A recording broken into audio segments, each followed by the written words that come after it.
لليوم الثالث عشر على التوالي يتواصل اعتصام عدد من أطباء الأسنان المنتمين لتنسيقية خريجي أوروبا الشرقية ومجموعهم نحو 30، ويطالب هؤلاء بالمعادلة الفورية لشواهدهم بعد أن خضعوا لتدريب سريري مدته 6 أشهر. ومسؤولو قطاع التعليم العالي يقولون إن هذه المجموعة لم تستوفي بعد الشروط الضرورية للحصول على المعادلة.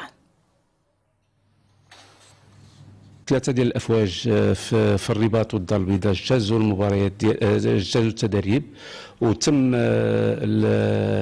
التقييم الاولي اللي هو عباره عن فاليداسيون ديال هذا التدريب، واجتازوا بنجاح. بقاو واحد الاعضاء قلال، عدد قليل ديال الطلبه اللي ما كانوش صحوا التدريب ديالهم بالرباط، الشيء اللي جعل هذا الفوج هذا ديال الرباط اللي مازال هو في التدريب الى غايه 27 يناير من هذا الشهر هذا، يناير 2012، اللي قبل استكمال التدريب ديالو جا كيطالب بالمعادلات قبل استكمال الشروط الضروريه. نذكروا التعليق ديال المسؤول الوزاره المعنيه حول ان 2 نقاط اللي جات فيها مغالطات، باننا فوج واحد بينما نحن 4 افواج 2006 2008 و2010 و2009.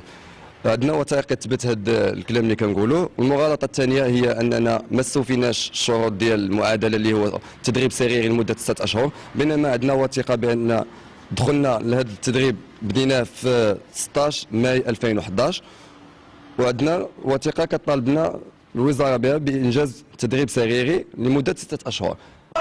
وإلى جانب التدريب تشترط الوزارة الوصية شهادة تقييم من طرف كلية طب الأسنان بالرباط، وهو ما يرفضه الأطباء المحتجون موجهين عددا من الاتهامات لهذه الكلية. جينا المغرب على اساس باش غندوزو معادله لهذا الدبلوم اللي خدناه. قالوا لنا خاصكم دوزوا واحد ستاج 6 شهور. دوزنا هذا الستاج على اساس انه تدريب سريري، ولكن فوجئنا بان كاينه معامله مهينه للطبيب. بقينا واقفين ما اطروناش. في الاخير كيقول لك خاصهم يديروا لنا واحد التقييم المبني على هذا الستاج. حنا كنحتجوا على هذا التقييم.